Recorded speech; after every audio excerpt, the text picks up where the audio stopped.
သာသနာတော်နှစ်2563နှစ်ကောဇာတက္ကရာ1382ခုနှစ်တဘူရလဆန်4ရက်2020ပြည့်နှစ်ဇန်နဝါရီလ28ရက်အင်္ဂါနေ့မန္တလေးတိုင်းဒေသကြီးပြည်ကြီးတက္ကသိုလ်မြို့နယ်ရဲဘော်ကွက်သစ်ဥဒ္ဒရာရာမအောင်တကွန်ကျောင်းတိုက်လောကချမ်းသာခြေမဟာဓမ္မဗိမာန်တော်အတွင်ဆင်ကျင်းပပြုလုပ်အပ်သည်လောကချမ်းသာခြေမဟာဓမ္မဗိမာန်တော်ကျောင်းလွတ်ပူဇာအလှတော်မင်္ဂလာအောင်ပွဲအထိမ်းအမှတ်ဓမ္မပူဇာအထူးဓမ္မသဘင်ခန္ဓာ၌မဟာအောင်မြေမြို့နယ်မဟာနွယ်စဉ်အောင်ချမ်းအေးအယဖရာသိမ်ကျောင်းရဟန္တာကကြီးဥမောင်မောင်လွင်ခေါ်ဥအင်အပါဥဖရာသိမ်ကျောင်းတော်ကမ္မကြီးတော်ရင်ရင်လွင်ခေါ်တော်မဟာလက်ချမီခြေမဟာတရုတ်ကားပစ္စည်းရောင်းဝယ်ရေးမိသားစုတို့ဤအမန္တဒါနဓမ္မဒါနအဖြစ်ဖြင့်ဟောကြားအပ်သောအခွင့်သာခိုက်လုံလဆိုင်အကြောင်းတရားဒေသနာတော်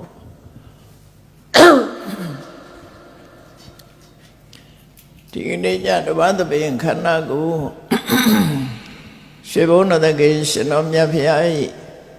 မဟာကရုဏာကုံကိုအာယုံပြုငါတိကျူဖွဲ့ဆိုအပ်သောဝန္ဒနာပနာမအာတိတဂါထာကိုရွတ်ဆိုပူဇော်ခြင်းဖြင့်စတင်ကြရအောင်ယောကပကောတိဟိပိအပမေယံကာလံကရွန်တော်တိဒုက္ခရာနိ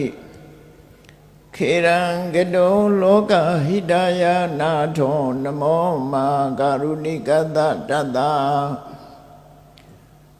ယောနာထောဝိနိယမြတ်စွာတတ္တဝါဤချမ်းသာစီးပွားလိုလားတောင်းတခုံပေါင်းခါသဖြင့်နာထမြညာခြင်းရှင်တော်မြတ်ဖရာသည်ကပ္ပကောတိဟိပိဂရေကဘာအရေးအတွက်သင်္ချာတို့ဖြင့်တော်လဲအဘေမေယံရေအတွက်တိုင်းတာဖော်ပြခြင်းဟာမစွမ်းနိုင်မှသောကာလံလေးအသင်္ချေသိဏိကဘာရှိကြသောကာလပတ်လုံးလောကဟိတယတတ္တလောကဤအကျိုးစီးပွားအလို့ငါအတိဒုက္ခရာနိဥ္စာအသက်ချေလဲအင်္ဂါမေတ္တာကြီးမာသမိတာနှင့်တထာဇနီဆွန်ញင်းကြီးဟုကျတိထဝေငါးသွဲအစုအလုံးခဲရင်သောမှုတို့ကိုကရွန်တို့ဖျားဖြစ်ရန်ဤတန်ကျိုးကုတ်အာထုတော်မူရသည်ဖြစ်၍ခေရန်လက်ချေမျက်လုံးအသက်ဆုံးလည်းရဲ့နှလုံးစိတ်ဝံကိုရောဤပင်မခြင်းသို့ကတောဘဝဒါနံကျိန်ဖန်များစွာရောက်တော်မူခဲ့ရရှာလေပြီမဟာကရုဏီကံတတ္တဝါများယင်ဝေတာကဲ့သို့တနာချစ်ခေမာကရုဏာရှင်ဖြစ်တော်မူသောတသနာထသဝိနည်းများစွာတတ္တဝါဤချမ်းသာစီးပွားလိုလားတောင်းတခုံပေါင်းခါသဖြင့်နာထမြညာထိုရှင်တော်မြတ်ဖရာအားနမောယုတိပြောင်းပြော့မြမန်ကိုလျော်၍ကရောယုကျိုးရှိခိုးခြင်းသည်အထုဘဝတုစင်စစ်မသွေဖြစ်ပါစေတည်း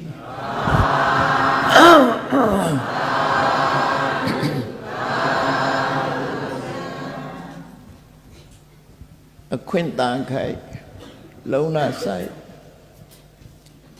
မြန်မာစကားပုံထဲမှာဒီစာရန်လေးပါရှိတယ်ပေါ့အခွင့်တန်ခိုက်လုံလဆိုင်ဆိုအခွင့်အရေးကောင်းနေတဲ့အချိန်လေးမှာလှုပ်တဲ့လှုပ်ထိုက်တာကိုလှုပ်ကြဖို့လို့ဆိုတဲ့အထိပ္ပယ်ဘယ်ရပဲဖြစ်ဖြစ်အခွင့်သားတယ်ဆိုအခွင့်ကောင်းရနေတယ် ခွင့်ကောင်းရနေတဲ့အချိန်လေးကိုလှုပ်လိုက်တဲ့အခါမှာကောင်းကျိုးချမ်းသာတွေရရှိနိုင်တယ်ခွင့်ကောင်းဆိုဒီမှာလည်းပဲ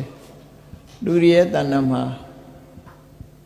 အချိန်ချင်းဖြစ်လာတတ်တဲ့အနေအထားမရှိဘူးခွင့်ကောင်းဆိုတာယမယံခါမှသာကြုံတာဖြစ်ပြီးဘယ်တော့မှပြန်လီမကြုံတဲ့အနေအထားမျိုးကိုလည်းရောက်ရှိနိုင်တယ်ပေါ့ခွင့်ကောင်းဆိုတာဝိဓမ္မအရေးကြီးတယ်လို့ပါဠိစာပေမှာတော့ခွင့်ကောင်းကိုခဏလို့သူခဏကောင်းသောခဏကောင်းတဲ့အခွင့်အရေးအဲ့ဒီအခွင့်ကောင်းဆိုတဲ့ဟာလေးကအမျိုးစုံပြောကြလိမ့်မယ်ဆိုပါစို့ရေရှားတဲ့အရက်တွေမှာဆိုလို့ရှိရင်မိုးရွာတဲ့အချိန်လေးမှာရေကိုခံယူလိုက်ဖို့ဟာဒါမိုးရွာနေတဲ့အချိန်ဒီအခွင့်ကောင်းတချို့ရက်တွေကအတော်ကိုရေရှားတာရေရှားတော့လူတွေဆိုတာရေချိုးဖို့အမှန်တမ်းခဲနေလူတွေချိုးချတဲ့ရေကိုအလကားစိတ်ဆင်းမသွားစေပဲနဲ့တခုနဲ့ခန္ဓာပြီးအဲ့ဒီရေကိုနွားတိုက်ကြရတာနွားရေတိုက်ရတာတို့ဘာလို့တချို့ရက်ဒီမှာအဲ့တိုင်းရေလဲတစီရဖို့အတွက်တနေ့ကုန်တနေ့ကကျိုးပန်းအထောက်ကြရတဲ့အရက်တွေလည်းရှိတယ်။ခွန်ကြီးတို့တခါမြင်းညံတဲ့ဘက်ကိုခီးသွားတော့ခလန်းလန်းကြည့်လိုက်တဲ့အခါလူတွေဖွေးဖွေးလှုပ်လို့လှဲတွေနဲ့ဘာလှုပ်နေကြတာလဲပွဲလန်းသဘင်ရှိလို့လားဆိုမဟုတ်ရေလာခတ်ကြတာနော်ရေလာခတ်ကြတာလှဲတွေနဲ့လူတွေဟာပွဲခင်းကြီးတမျှတော့ကိုချစ်ချင်ရေရဖို့အတွက်ကြိုးစားကြအဲ့တော့ရေရဖို့ဆိုတာအဗ္ဗမခဲကြတယ်ခုချိန်မှာရေရှိနေတဲ့အချိန်မှာတော့လူတွေကခွင့်ကောင်းလို့သိပြီးမထင်ကြဘူးနောက်တစ်ခေတ်ကျတော့ရေချိုရှားလာတဲ့အခါမျိုးတွေကျုံလာနိုင်အဲ့ဒီကြရင်ရေလူးရတယ်ဆိုတဲ့အနေအထားမျိုးတွေဖြစ်လာနိုင်သေးတယ်နော်တော့အခွင့်အလမ်းဆိုတာယမယံခါမှရကြတာဖြစ်တယ်မိုးရတော့ရေခံရတယ်ဆိုတဲ့စကားပေါ်လာ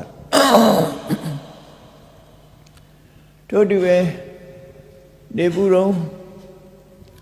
စပါးလမ်းညတို့အဝတ်လမ်းညတာတို့နေပူကလည်းပဲတချို့အရာတွေမှာတချို့နိုင်ငံတွေမှာအလွန်ရှားပါတယ်အလွန်ရှားပါတာဖြစ်တော့နေပူခံမိုးရအတွက်ရှားပါပစ္စည်းလို့ဖြစ်ကြ6လနေမမြင်ရတဲ့အရာမျိုးတွေဟာနေအတွက်အထူးဆန်းမှုမြန်မာနိုင်ငံလာကြတဲ့တိုရစ်တွေခီးသွားတွေပကံဧရိယာရောက်လာတဲ့အခါကျတော့နေဝင်နာကိုအထူးတလိကြီးကြ sunset beauty ဆိုဘုန်းကြီးတို့ရက်တွေကျတော့နေဝင်နာကဘာမှမဆန်ဘူးနော်ဘာမှမဆန်နေတိုင်းတွေ့မကြည့်ချင်တဲ့တွေ့မှာကြည့်ချင်တဲ့တွေ့နေတိုင်းတွေ့နေရတဲ့ပုဂ္ဂိုလ်တွေဖို့အဆန်မဟုတ်သို့သောနေဝင်နာကိုမတွေ့ရတဲ့လူတွေအတွက်ကအဆန်ပဲဘေးရပဲဖြစ်ဖြစ်အခွင့်အရေးဆိုတာလေရမယံခါမှရောက်လာတတ်အဲ့ဒီအခွင့်အရေးရလာတဲ့အချိန်မှာဘာလုပ်သင့်သလဲဆိုတာသိရှိနားလည်ပြီးအကျိုးရှိတဲ့လုပ်တစ်ခုကိုလုပ်နိုင်ဖို့ဒါအောင်ဆိုလိုတာပေါ့နော်စီးပွားရေးရောင်းဝယ်ကောင်းတဲ့အချိန်ကလည်းဒါအခွင့်အလမ်းတစ်ခုလို့စိုက်ပျိုးရေးအတွက်မိုးလေဝသမှန်တဲ့အခါလည်းအခွင့်အရေးတစ်ခုလို့ပြောမိုးလေဝသပြက်ပြားလာပြီဆိုရင်လည်းစိုက်ပျိုးရေးလုပ်လို့မရတဲ့အနေအထားမျိုးရောက်သွားတယ်စီးပွားရေးအခွင့်အလမ်းတွေပိတ်ဆို့သွားပြီဆိုလို့ရှိရင်လည်းစီးပွားရှာဖို့ခက်ခဲတယ်ပညာသင်မှုအခက်ခဲဆိုတာလေအခါတိုင်းမှာပညာသင်လို့အချိန်ခါပေးခြင်းမှာပေးတယ်ပေါ့ဘယ်ဟာပဲဖြစ်ဖြစ်အခွင့်ပေးတဲ့အချိန်လေးမှာလှုပ်တင်လှုပ်ထိုက်တာလှုပ်ရမယ်လို့ဆိုလိုတာအခွင့်တန်ခိုက်ကြိုးစားလိုက်ဆိုဒီနေရာမှာအခွင့်တော်တာပါရဲ့ဘာလို့မှမသိပဲနဲ့အချိန်ကုန်သွားတဲ့လူတွေလည်းရှိတယ် တော့အခွင့်အရေးတစ်ခုရလာတဲ့အချိန်မှာဘာလုပ်ရမလဲဆိုတဲ့သိတဲ့အသိပညာလည်းအမှန်တမ်းအရေးကြီးတယ်လို့တင်လို့လိုက်တာကိုလှုပ်လိုက်ဖို့လှုပ်လိုက်မှကောင်းကျိုးချမ်းသာရမှာဖြစ်တယ်ဒါကိုရည်တကြီးမြတ်စွာဘုရားကလည်းတတိပေးဆုံးမထားတာရှိတယ်ဘဝတဏှာကလွတ်မြောက်ဖို့အတွက်အခွင့်အလမ်းဆိုအမှန်တမ်းရှားပါတဲ့အခွင့်အလမ်းတစ်ခုဆိုပါစို့ဘုန်းကြီးတို့တွေအလွန်ကြီးမားတဲ့အဆောက်အဦကြီးတွေရောင်းနေကြတယ်ဘယ်ပဲကြည့်ကြည့်လေးပဲလေးတန်းအပေါ်ရောအောက်ကရောအကုန်ပိတ်ဆို့ထားတယ်အဲ့ဒီလိုအဆောက်အဦကြီးတွေမှာပိတ်လောင်ထားခြင်းခံရတဲ့အခါမှာအခွင့်အလမ်းဆိုတာထပ်ပေါက်လေးကိုပြမဲ့လူတယောက်ရောက်လာလို့ရှိရင်အဲ့ဒါအခွင့်အလမ်းတစ်ခုပဲထွက်ဖို့ရအတွက်အဲ့ဒါလို့ထွက်လမ်းမရှိဘူးဆိုလို့ရှိရင်ဒီအဆောက်အဦတွေမှာပဲဒုက္ခရောက်ကြတယ်အခွင့်အလမ်းလို့ခေါ်တယ်ဆောက်အဦတစ်ခုမီးလောင်နေတယ်ဆိုရင်ထွက်ပေါက်မတွေ့နိုင်မတွေ့ရင်လည်းဒုက္ခရောက်မှာသိကြထို့တူပဲတန်တရားထဲမှာလူဖြစ်နေကြတော့ဘုန်းကြီးတို့တွေဘာလူမျိုးပဲဖြစ်ဖြစ်ဘယ်နိုင်ငံသားပဲဖြစ်ဖြစ်ဘယ်ဘာသာဝင်ပဲဖြစ်ဖြစ်ဝိဉ္ဇနာခြင်းသိခြင်းဆိုတဲ့ဆင်းရဲဒုက္ခတွေနဲ့ပိတ်လောင်ထားခြင်းခံရတယ်ပေါ့ဘယ်သူမှယုံထွက်လို့မရဘူးဒီထဲမှာဘယ်သူမှယုံထွက်လို့မရဘူးအဲ့လိုယုံထွက်လို့မရတဲ့ဝိဉ္ဇနာခြင်းသိခြင်းလို့ဆိုတဲ့ဆင်းရဲဒုက္ခတွေနဲ့လောင်ပိတ်နေတဲ့နေရာကြီးမှာဝိဉ္ဇနာခြင်းသိခြင်းကလွတ်ကင်းတဲ့နေရာဟာဟောဒီလမ်းပေါ်တက်ပြီးဒီကနေသွားလို့ရှိရင်ထွက်ပေါက်တွေးနိုင်တယ်ဆိုလမ်းညွန်ပြတဲ့ပုဂ္ဂိုလ်ဟာ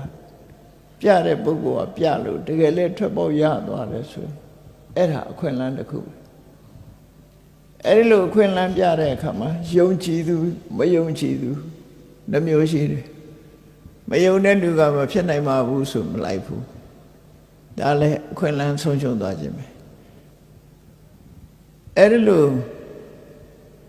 ယမယံခလောကမှာ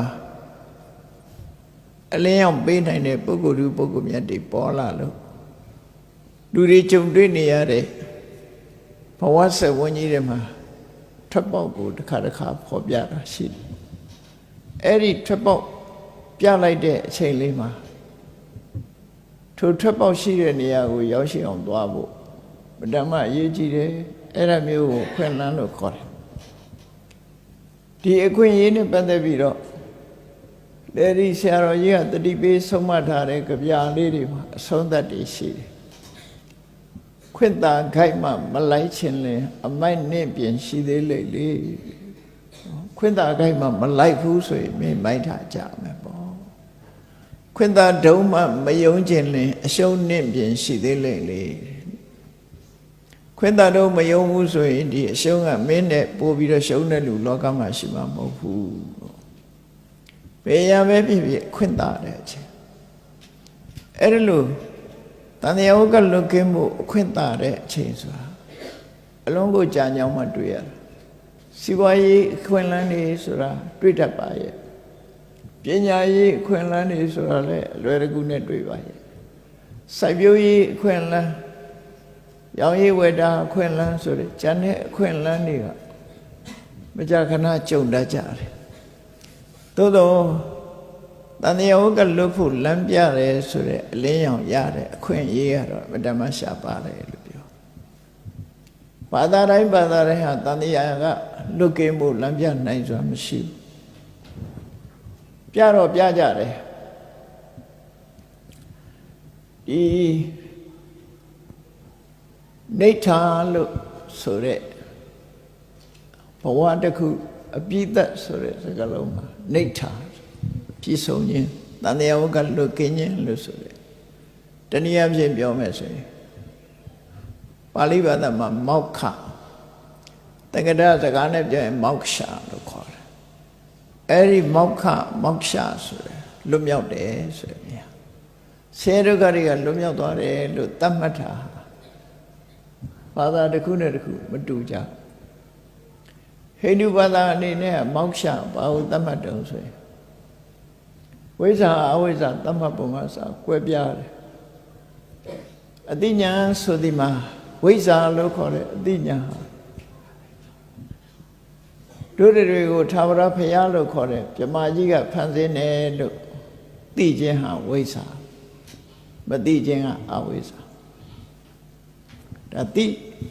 အတိညာနဲ့အတိညာမရှိမှုနဲ့ကွဲပြားခြားနားမှုတွေရှိတယ်ဘုရားရဲ့ဆုံးမကြတော့သစ္စာ၄ပါးလို့ခေါ်တဲ့အမှန်တရားကိုသိရှိခြင်းဟာဝိဇ္ဇာအမှန်တရားကိုမသိခြင်းကအဝိဇ္ဇာတော့တတ်မှတ်တယ်အဲ့လိုတတ်မှတ်တော့သစ္စာ၄ပါးကိုသိမှအမှန်တရားကိုတွေ့တယ်လို့ဘုရားရဲ့တန်းစင်ကြတော့အလိုဟိန္ဒူဘာသာနဲ့ပတ်သက်လာတဲ့အခါသစ္စာ၄ပါးလို့မဆိုတော့ဘဲနဲ့ဖန်ဆင်းတဲ့ပြမကြီးကိုသိမယ်ဆိုရင်ဒါမောက်ဒီဝိဇ္ဇာလို့ခေါ်တယ်ဖန်ဆင်းထားတဲ့ပြမကြီးနဲ့ကောင်းကင်ဘုံမှာအတူပြန်လဲပေါင်းစုံခြင်းဟာမောက္ခလွတ်မြောက်ခြင်းဘုရားဘာသာမှာတော့အကြောင်းကုန်လို့ခန္ဓာ၅ပါးတွေရပ်ဆိုင်သွားတယ်အကြောင်းတရားတွေကဖန်တီးနေတဲ့ခန္ဓာ၅ပါးဟာနောက်ထပ်ပြီးတော့မဖြစ်တော့ဘူးခန္ဓာ၅ပါးဆိုတော့ဆင်းရဲဒုက္ခအဆုံးသတ်သွားခြင်းဒီမောက္ခအဲ့တော့မောက္ခလို့ပြောတဲ့လွတ်မြောက်ခြင်းဆိုတဲ့တမတ်ချက်စံနေဟာဘာသာတစ်ခုနဲ့တစ်ခုနဲ့မတူကြဘူးမတူဘူးဘုရားကိုယုံကြည်ကိုးကွယ်တဲ့ပုဂ္ဂိုလ်တွေကဘုရားရဲ့ဆုံးမတဲ့အတိုင်းလိုက်နာကျင့်သုံးပြီးတော့လွတ်မြောက်မှုကိုရယူကြတယ်တခြားဘာသာကိုယုံကြည်မြတ်နိုးတဲ့ပုဂ္ဂိုလ်တွေကလည်းသူတို့ဘာသာအားလျော်စွာ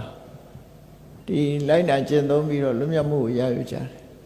သို့တော့ဘယ်ဟာကအစစ်မှန်လဲဆိုတော့တာမန်လူတွေသိဖို့ဓမ္မခဲတယ်တာမန်လူတွေကုန်သိဖို့ဆိုတာမတန်ခဲအဲ့ဒါကိုသိတဲ့အသိဉာဏ်ရဖို့ဆိုတာကျင့်ကြံကြိုးကိုပွားများအထောက်ရမယ်ကိုယ်ရင်ထဲမှာရှိတဲ့တတိဆိုတဲ့ mindfulness ပညာလို့ဆိုတဲ့ wisdom အဲ့ဒီတစ်ခုအသုံးချပြီးတော့အကြောင်းအကျိုးဆင်ခြင်သုံးသပ်နိုင်မှမောက္ခဆက်စွာတွေ့တယ်ပေါ့အိန္ဒိယနိုင်ငံမှာဖီလိုဆိုဖီတွေများစွာပေါ်ထွန်းခဲ့တယ်အဲ့ဒီမှာနိဂန္ဓဝါဒလို့ခေါ်တဲ့ဒီကနေ့ခေတ်မှာဂျိန်းဝါဒလို့ခေါ်တဲ့ဝါဒအရာမောက္ခကဘာလို့ဆိုအတိညာတဘုံကိုသူတို့ကနိဗ္ဗာန်လို့သတ်မှတ်တယ်မောက္ခနိဋ္ဌာအတိညာတဘုံဟာသူတို့အတွက်လမ်းဆုံးပဲသို့သောဘုရားဘာသာအရအတိညာတဘုံမှာသရုတ်ထဇံအောင်မြင်အောင်ကျင့်သုံးလို့ရှိရင်အတိညာတဘုံရောက်တယ်စိ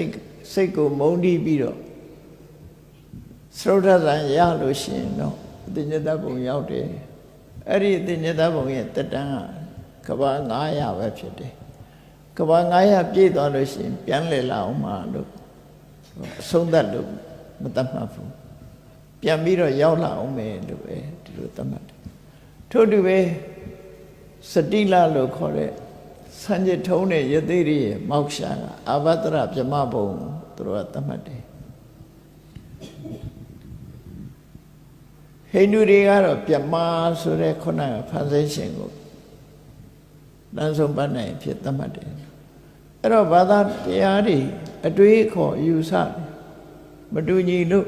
ခုလိုမျိုးစုံသတ်မှတ်ပြီးတော့ဖော်ပြနေကြတာဖြစ်တော့လေတမန်ပုဂ္ဂိုလ်တွေအနေနဲ့ဘယ်ဟာမောက္ခလဲဆိုတာမှန်းဆသိပြီးတော့သာနေထိုင်ကြတာဖြစ်တယ်ပေါ့သို့သောအသိဉာဏ်ရှိပြီးတော့ကျင့်ကြံကြိုးကိုပွားများအထုတ်မယ်တကယ်ကိုယ်ပိုင်ဉာဏ်အသိဉာဏ်ရအောင်ကြိုးစားအထုတ်မယ်ဆိုမှမင်္ဂနဲ့လမ်းကြောင်းကိုရောက်ရှိနိုင်တာဖြစ်တယ်ဘာသာတရားဆိုတာဆင်းရဲဒုက္ခတွေလွတ်မြောက်တဲ့နည်းကိုအဓိကသင်ကြားတာပဲဖြစ်တယ်မြတ်စွာဘုရားရဲ့အဆုံးအမဟာလည်းပဲနှစ်ပိုင်းခွဲလို့ရတယ်တန်တရားထဲမှာချမ်းသာစွာတဘဝကနေတဘဝကိုကူပြောင်းရတဲ့အနေအထားမှာလူဘုံနတ်ဘုံလို့ဆိုတဲ့ချမ်းသာတဲ့ဘုံလေးကို နေထိုင်ရပြီးတော့တန်တရားလဲရတယ်တန်တရားတော့လဲမှာပဲလဲပြီးဆိုရဲကအိုခြင်းနာခြင်းသိခြင်းဆိုတာတော့ဘယ်သူမှရှောင်လို့မရဘူးဒါသဘာဝတရားအိုခြင်းနာခြင်းသိခြင်းဆင်းရဲကလွဲလို့ရှိရင်ဒါနကောင်းမှုလုပ်တဲ့လူတွေဟာလူဘဝမှာပစ္စည်းဥစ္စာပြည့်ပြည့်စုံစုံချမ်းသာစွာနေရတယ်ဒါအထောက်ကိုသီလလုံခြုံစွာကျင့်သုံးလာခဲ့တဲ့ပုဂ္ဂိုလ်တွေကလူဘဝမှာချမ်းချမ်းမာမာနဲ့အသက်ရှိစွာနေရတယ်ဒါအထောက်ကိုခေါ်တယ်အဲ့ဒီလိုအခြေခံ morality ဆိုတဲ့ကိုယ်ကျင့်တရားနဲ့ဒါနတရားကိုလိုက်နာကျင့်သုံးခြင်းအပြင်အိုခြင်းနာခြင်းဆင်းရဲဒုက္ခကမလွတ်သေးတော့လေတန်တရားထဲမှာတဘွားကနေတဘွားလူဘုံရောက်လိုက်နတ်ပြည်ရောက်လိုက်ချမ်းသာဒုက္ခခံစားလို့ရသေးတယ်ပေါ့နော်ဒီတဲ့တိုးတက်ပြီးတော့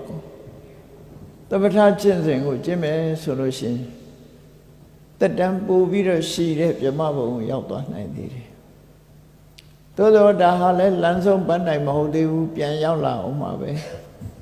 ဗြဟ္မပြည်မှာတဝင်းဝင်းဝဆချင်းမှာတရှုပ်ရှုပ်ဆိုတာဗြဟ္မဖြစ်တုန်းကတော့ငကင်းကြီးနဲ့တဝင်းဝင်းသို့တော့တန်တရားထဲမှာပြန်လဲလာတဲ့အခါတစ်ချိန်တုန်းကဗြဟ္မအခုဝက်ဘဝရောက်နေတာလည်းရှိတယ်မဆုံးသေးဘူးဆိုလို့ရှိရင်တော့တန်တရားစဝန်းထဲမှာတပတ်ပြန်လာသေးတယ်တန်တရားထဲမှာကုသိုလ်ကောင်းမှုလုပ်ခြင်းအပြင်ဆင်းရဲဒုက္ခတွေတက်တာပြီးတော့ချမ်းသာဒုက္ခနဲ့ဘဝတစ်ခုကနေဘဝတစ်ခုသွားနိုင်တယ်ဒါကတန်တရားထဲမှာနေတုံးရှိနေတုံးမှာချမ်းသာရနိုင်တဲ့အကျိုးတရားအကြောင်းနဲ့အကျိုးမြတ်စွာဘုရားဟောအဲ့ဒီမှာမလုပ်ရမှနဲ့လုပ်ရမှနှစ်ခုခွဲပြီးတော့ဟောတယ်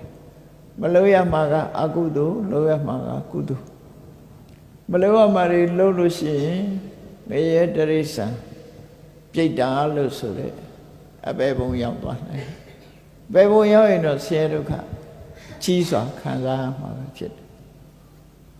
အကုသိုလ်ရဲ့အကျိုးပေးရပုံမှာအပေလေးပုံသာလည်းဖြစ်တယ်ငရဲတရိစ္ဆာန်ပြိတ္တာအတုရကဲဆိုအပေလေးပုံအဲ့တော့အကုသိုလ်ဆိုတာအကျမ်းမြင်အဖြစ်ကျမ်းနဲ့အကုသိုလ်လို့ပြောရမယ်ဆိုရင်ဒုစရိုက်7ပါးကျမ်းနဲ့အကုသိုလ်လို့ခေါ်သိမ်မွေးတဲ့အကုသိုလ်လေးတွေလည်းရှိသေးတယ်သို့တော့သိမ်မွေးတဲ့အကုသိုလ်တွေကတန်တရားကမလွတ်ယုံတာဖြစ်ပြီးတော့ဆင်းရဲဒုက္ခတော့ခံရမှာမဟုတ်ဘူး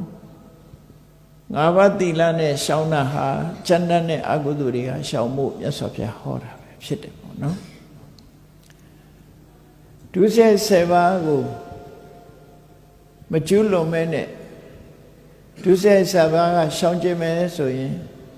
ဘယ်ဘဝတွေကလွတ်မြောက်တုံးဆိုငရဲတရိစ္ဆာန်ပြိတ္တာအတုရကေဘဝမရောက်နိုင်ဘူးတေချာစဉ်းစားကြည့်လို့ရှိရင်လူတွေမှာ human right ဆိုတဲ့လူအခွင့်အရေးရှိတယ်မွေးရပါအခွင့်အရေးတွေရှိတယ်တရိစ္ဆာန်တွေဟာလူတွေရတဲ့အခွင့်အရေးရလားဆိုမရဘူးဘဝပေးလိုက်တာလည်းမရဘူးနွားဖြစ်ရင်လည်းပဲနွားလို့နေရခွေးဖြစ်ရင်လည်းခွေးလို့တခြားတရိစ္ဆာန်တွေလည်းပဲလူတွေရဲ့တပ်ဖြတ်ညှင်းဆဲမှုကိုခံရတယ်အဲ့တော့သူတို့မှာဘာခွင့်ရမှမရှိဘူး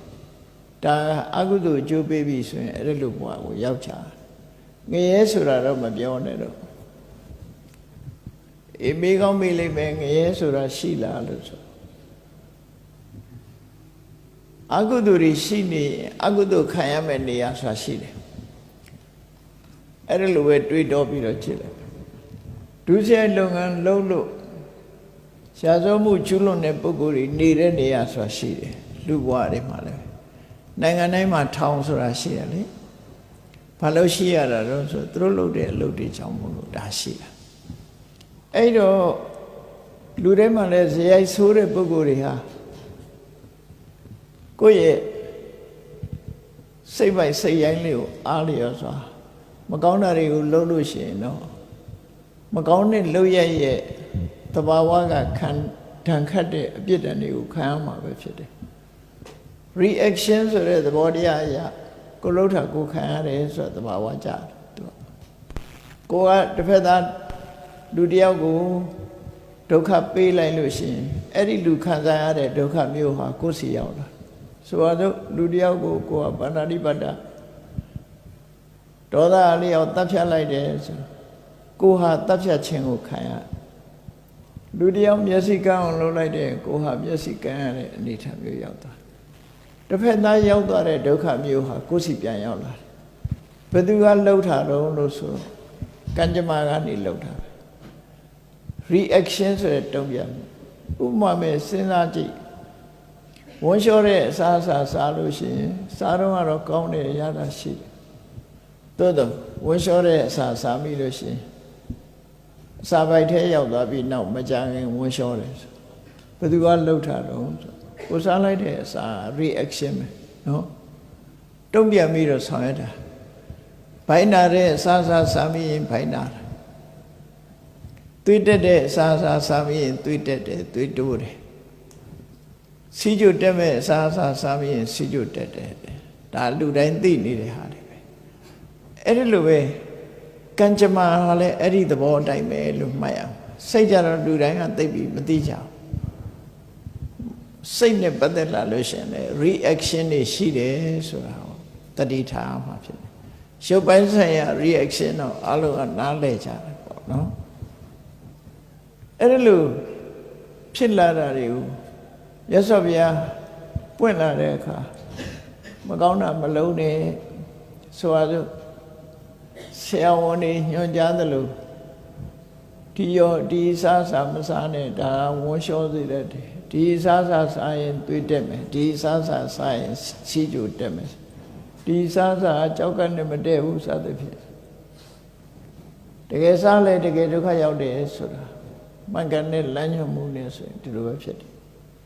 ဒီယောဂဖြစ်လာရင်ပဲဆေးတောင်းရမယ်လို့ပြောတယ်အဲ့ဒီဆေးတောင်းရင်လည်းပျောက်ကြတာရှိတယ်ပေါ့အဲ့ဒီလိုဒီအကြောင်းနဲ့အကျိုး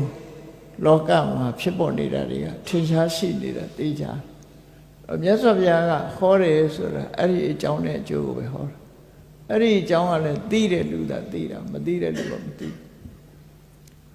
ဆေးဝါးနဲ့ပတ်သက်ပြီးကျွမ်းကျင်တဲ့ပုဂ္ဂိုလ်ကဘာလို့ရင်ဘာဆေးတောင်းရဲဆိုတော့သူကျွမ်းကျင်မှုနဲ့သိတယ်ကြက်တဲ့လူကမသိဘူးထို့တူပဲမြတ်စွာဘုရားကဒီလုပ်တွေလုပ်ရင်ဘယ်ငရဲကြနိုင်တယ်ဆိုတာမြတ်စွာဘုရားဒီလုပ်တွေလုပ်ရင်လူပြည်နတ်ပြည်ရောက်ပြီးချမ်းသာဒုက္ခကိုခံစားရမယ်ဒီကျင့်လို့ရှိရင်ပြမပြည်ရောက်တယ်ဆိုတာလမ်းကြောင်းလေးတွေကိုဖော်ဆောင်ပြီးတော့ပေးတာတန်တရားဝကထွက်ခြင်းနဲ့ဆိုရင်တော့ဝိပဿနာကျင့်စဉ်ကိုကျင့်ပြီးတော့ရှင်ထဲကတွေ့တာမှုတွေအလုံးဖယ်ရှားနိုင်ရမယ်တွေ့တာမှုတွေဖယ်ရှားနိုင်မှတောကဆိုတာဖယ်ရှားနိုင်မှာဖြစ်တယ်တွေ့တာမှုနဲ့ကိလေသာတွေဖယ်ရှားလိုက်တဲ့အခါမှာကိုလှုပ်ထားတဲ့ကံတရားတွေဟာကိလေသာနဲ့မပေါင်းလို့ရှိရင်ဒီကောင်းကျိုးဆိုးကျိုးဆိုတာမထုတ်နိုင်တော့ကံနဲ့ကိလေသာနှစ်ခုပေါင်းမှကောင်းကျိုးဆိုးကျိုးဆိုတာထုတ်တာဖြစ်တယ်ကံကကောင်းတဲ့ကံမကောင်းတဲ့ကံရှိတယ်ကိလေသာကြတော့အကောင်းမရှိဘူးဆိုကြည့်ပဲကောအဲ့တော့ကံကြတော့ကောင်းတာရှိတယ်မကောင်းတာရှိတယ်သို့တော့ကိလေသာပေါ်မှာမူတည်ပြီးကံတရားကအကျိုးတစ်ခုကိုထုတ်တယ်ဘဝတစ်ခုဖြစ်ပေါ်စေတယ်ကိလေသာကိုပယ်လိုက်လို့ရှိရင်ကောင်းတဲ့ကံလည်းအကျိုးမပေးတော့မကောင်းတဲ့ကံလည်းအကျိုးပေးတော့ဥပမာဘယ်လိုနားလဲရမှာတော့ဆိုရင်ကံဆိုတာမျိုးစေ့နဲ့အလားတူတူတယ်ကိလေသာဆိုတာမြေရည်နဲ့အလားတူတူတယ်မျိုးစေ့လေးတစ်ခုကိုမြေရည်နဲ့မတွေ့အောင်ဖယ်ထားလိုက်မယ်ဥပမာ6သွေးတဲ့ပလင်းနဲ့ထည့်ထားမယ်ဆိုဒီမျိုးစေ့ဘယ်လိုမှပေါက်နိုင်တာမဟုတ်ဘူးမြေနဲ့ရေနဲ့တွေးပြီးဆိုရင်အဲ့ဒီမျိုးစေ့ကအပင်ပေါက်မှာပဲပေါ့အဲ့ဒီသဘောတရားကိုစဉ်းစားကြည့်ပေါ့မြေရေအကူအညီရမှမျိုးစေ့ကအပင်ပေါက်တယ်ထို့တူပဲဘဝမှာကံတရားကအကျိုးပေးတယ်ဆိုပေမဲ့ကိလေသာဆိုတဲ့မြေရေပေါင်းစပ်ပေးတော့မှကံတရားအကျိုးပေးလို့ရတယ်မြတ်စွာဘုရားကိလေသာတွေကိုပယ်ဖို့နိလန်းတွေကိုဟောကြားခဲ့တယ်အဲ့ဒီကိလေသာတွေကိုဝိပဿနာကျင့်စဉ်နဲ့ရှင်းပြီးရှင်တဲ့ကိလေသာတွေကိုလျှော့ချတယ်တဘာဝတရားကိုမှန်မြင်ပြီး တွေ့တာမှုတွေကိုဖယ်ရှားလိုက်နိုင်တယ်ဖယ်ရှားလိုက်ရင်တွေ့တာမှုမှာအမှန်မသိမှုအဝိဇ္ဇာဆိုတာကတွေ့တာမှုရဲ့အမြစ်ပဲဖြစ်တယ်အမြင့်နဲ့ကတွေ့တာမှုကိုဖယ်ရှားလိုက်နိုင်ပြီဆိုလို့ရှိရင်ကိရိတာတွေလုံးဝကုန်သွားတော့ကံတရားတွေကလည်းဘဝတစ်ခုကိုဖန်တီးနိုင်စွာမရှိကြတော့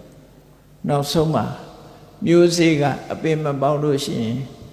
မပေါက်တဲ့အပင်ကပွင့်ပွင့်ချင်းအသီးသီးချင်းဆိုတာမဖြစ်တော့သလိုတန်တရားမှာဆင်းရဲဒုက္ခဇတ်လန်းဟာရဆိုင်သွားတာပဲဖြစ်တယ်အဲ့ဒါကိုပဲနိဗ္ဗာန်လို့ပြောတာနော်တမန်အဖြစ်ကြည့်မယ်ဆိုရင်ဖြစ်နေတာကြိုက်နေတဲ့လူတွေကအဲ့လိုရပ်သွားမယ်ဆိုရင်သိကျေနပ်ပုံမရပ်ချင်ဘူးသူကနော်မြတ်စွာဘုရားကမရပ်ချင်လို့ဆက်ဖြစ်နေရင်ဖြစ်တယ်ရဲ့နောက်မှာပြတ်တယ်ဆိုတာလာမှာပဲဖြစ်ပြီးတဲ့နောက်သာဝရတိတာကိုဘယ်လိုပဲရှာတွေးမှာမဟုတ်ဘူးသာတိပစ္စယသရမရဏဆိုမွေးဖွားခြင်းရဲ့နောက်ဘက်မှာအိုခြင်းနဲ့သေခြင်းရှိတယ်ပေါ့အဲ့ဒါကြောင့်မို့လို့မွေးဖွားလိုက်ရင်ကတော့အိုခြင်းသေခြင်းလာမှာပဲသာတိនិရောဓသရမရဏនិရောဓမွေးဖွားခြင်းရဆိုင်သွားမှသာအိုခြင်းသေခြင်းကရဆိုင်လို့ရမှာဆိုဒီသဘောတရားကိုနားလည်ပြီးဒုက္ခတွေလုံးဝရဆိုင်သွားတာကိုဘုရားဘာသာရေးအနေနဲ့လမ်းဆုံးပန်းတိုင်နိဗ္ဗာန်လို့ဒီလိုသတ်မှတ်တာဖြစ်တယ်အဲ့တော့အဲ့ဒီနိဗ္ဗာန်ကိုလိုချင်သလားမလိုချင်ဘူးလားကိုယ့်ကိုမေးပြီးတော့တန်တရားထဲမှာပြောနေတဲ့ပုဂ္ဂိုလ်ကမလိုချင်ဘူးမှန်တယ်လိုချင်ကြမှာမဟုတ်ဒုက္ခမတွေ့သေးရင်သူကပြောစရာပဲတွေးတော့နော်လူကဒုက္ခကိုမစင်စားဘူးမေ့ထားလိုက်တယ်ပြောစရာလေးနဲ့ပြောနေတယ်အဲ့ဒါဆိုရင်နိဗ္ဗာန်မလို့ချင်သေးဘူးဆင်းရဲဒုက္ခတွေကိုတကယ်ကြောက်ပြီးတန်တရားဝကညှိငွေ့သွားပြီဆင်းရဲဒုက္ခဟာဘလောက်ကြောက်စရာကောင်းတယ်ဆိုတာကိုသိရှိလာပြီဆိုရင်တော့ဖြစ်မှကိုကြောက်သွားပြီပေါ့ယောဂဖြစ်ဖူးတဲ့ပုဂ္ဂိုလ်ကယောဂဖြစ်မှကြောက်တယ်အဲ့ဒီယောဂနောက်ထပ်မဖြစ်အောင်ယောဂနောက်ထပ်မဖြစ်အောင်သူကထိမ့်သိမ်းဆော့ရှော့တယ်လို့ပဲကျမကြီးလိုက်စားတယ်လို့တန်တရားထဲမှာထပ်ဖြစ်မဲ့ဆိုရင်တန်တရားရဲ့ဒုက္ခတွေခံစားရအောင်မှာလို့ဆိုသိရှိထားတဲ့ပုဂ္ဂိုလ်တွေကတန်တရားဒုက္ခနောက်ထပ်မရအောင်ကြိုးစားအထောက်ကြတယ်ပေါ့နော်အဲ့ဒီလိုတန်တရားတွေကလွတ်ရလွတ်ကြောင်းနိလန်းကောင်းကိုပေးနိုင်တာမြတ်စွာဘုရားပွင့်မှသာရတာဖြစ်တယ်ဝိပဿနာကျင့်စဉ်ဆိုတာဘုရားကလွဲပြီးဘယ်သူမှမဟောနိုင်ဘူးဒါပြောရမယ်ဆိုရင်ရှင်းတော့ဝိပဿနာကျင့်စဉ်ဆိုတာမရှိဘူးသမထကျင့်စဉ်အမြင့်ဆုံးပဲဖြစ်တယ်ဒါနသီလသမထဆိုတာဘုရားမပွင့်နဲ့ရှိတယ်ဝိပဿနာကတော့ဘုရားပွင့်မှသိရတဲ့ကျင့်စဉ်တစ်ခုဒါကနိဗ္ဗာန်လမ်းကြောင်းပေါ်သွားဖို့အတွက်ဝိပဿနာရှောင်လို့မရဘူးလို့ဆိုဒီလမ်းကြောင်းကပဲသွားတယ်ပေါ့အဲ့ဒီအခွင့်အရေးကြီးနဲ့ပတ်သက်ပြီးတော့ဘုန်းကြီးတို့တွေတတိထားဖို့အခွင့်သာခိုက်လုံလဆိုင်ဆိုတာကြိုးစားအထုတ်ပါခုချိန်မှာအခွင့်သာနေတယ်လို့ပြောရမယ်အဲ့ဒါကိုမြတ်စွာဘုရားကတတိပေးဆုံးမတဲ့အနေနဲ့ဟောထားတာရှိတယ်နော်အဲ့ဒါလေးကိုနာယူမှတ်သားပြီးတော့ကြည့်အောင်အခွင့်သာတယ်ဆိုတာနိဗ္ဗာန်သွားဖို့လမ်းကြောင်းဟာခုချိန်မှာပွင့်နေတယ်ပေါ့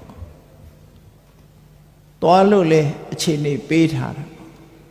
အဲ့ဒီအချိန်လေးမှာကိုမလို့ရင်တော့မရဘူးကိုမသွားရင်မရောက်ဘူးပေါ့နော်ကိုမသွားရင်မရောက်နိုင်ဘူးကိုမကျင့်ရင်မရောက်နိုင်ဘူးအဲ့ဒီသဘောတရားကိုမြတ်စွာဘုရားဟောထားတာလေးတွေကိုနိုင်မှတ်သားပြီးတော့ကြည့်အောင်ကိုဘဝနဲ့ကိုစဟပ်ပြီးတော့ကြည့်မနုဿလာဘံလဋ္ဌာနတတ္တမေတုပ္ပဝေဒိတေတတ္တမဆိုတာမှန်ကန်တဲ့တရားတကယ်အစစ်မှန်တရားတုပ္ပဝေဒိတေရှင်းလင်းဟောကြားနေတယ်မြတ်စွာဘုရားပွင့်လာလို့တကယ်စစ်မှန်တဲ့အကြောင်းတရားတွေကိုဟောပြောနေတယ်မစစ်မှန်တဲ့အကြောင်းတရားဆိုတာမျိုးစုံရှိတယ်လေဥပမာတစ်ခုပြောရမယ်ဆိုလို့ရှိရင် လောကမှာဘာသာတွေရဲ့အမျိုးဆုံးရှိတယ်ခဏခေတ်မှာပေါ်တာမဟုတ်ဘူးဒီဘာသာတွေကခဏခေတ်သားနာမည်တွေအမျိုးဆုံးတက်တာဘုရားမပွင့်ခင်တဲ့ဒီဘာသာတရားယုံကြည်ချက်တွေဆိုတာရှိတယ်တချို့ယုံကြည်ချက်တွေမှာဘာဖြစ်တော့ဆိုရင်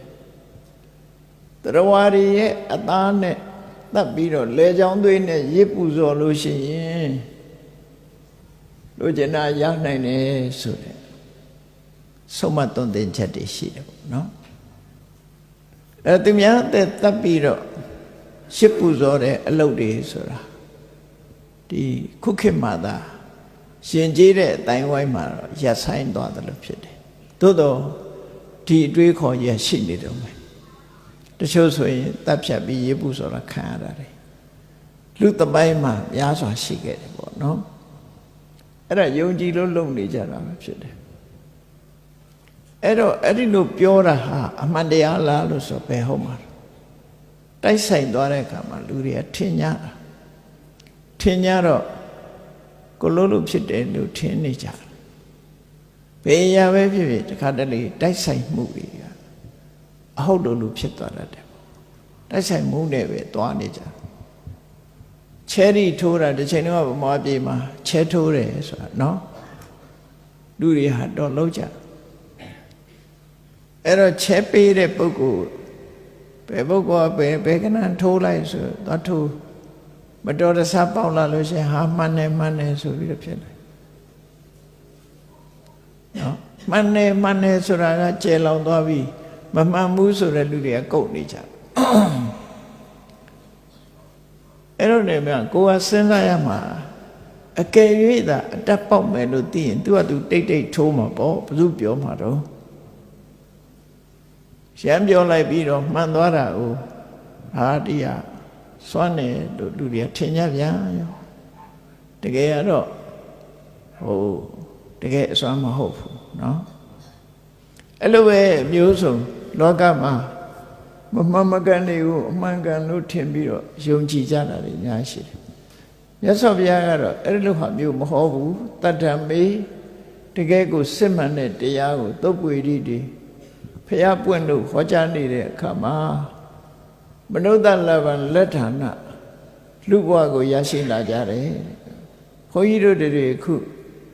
မြတ်စွာဘုရားဟောတဲ့တရားတွေဟာခုချိန်ထိအောင်ထင်ရှားရှိနေတယ်အဲ့ဒီတရားဓမ္မတွေထင်ရှားရှိနေတဲ့အချိန်လေးမှာလူဘဝရလာကြပြီနော်လူဘဝရလာကြပြီမြတ်စွာဘုရားကအကယ်၍တရားမဟောဘုရားဟောတဲ့တရားမရှိဘူးဆိုတဲ့နေရာမှာလူဖြစ်ရင်လည်းပဲဒီအမှန်တရားကိုသိဖို့မဖြစ်နိုင်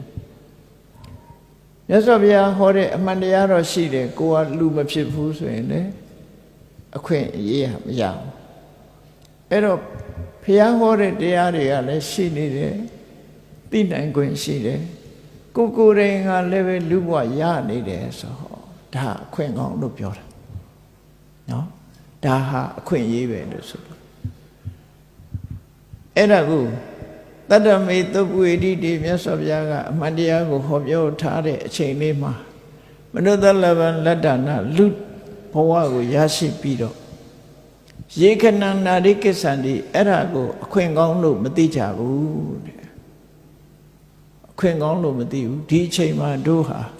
ကြိုးစားလိုက်လို့ရှိရင်နိဗ္ဗာန်ချမ်းသာကိုရသွားနိုင်တယ်အသိဉာဏ်နဲ့ရနိုင်တယ်ဆိုတာဒီအခွင့်ကောင်းကိုမသိဘူးမသိတဲ့အခါကျတော့အတိနာမင်းတိတေခဏအဲ့ဒီပုဂ္ဂိုလ်တွေဟာအခွင့်ကောင်းကြီးကိုလက်လို့ဆုံးရှုံးသွားပါဘုရားဟောတဲ့တရားကလည်းကြာရှိစွာရှိနေမှာမဟုတ်ဘူးကိုယ်ကလည်းလူဘဝကိုအမြဲတမ်းရနေမှာမဟုတ်ဘူးဟော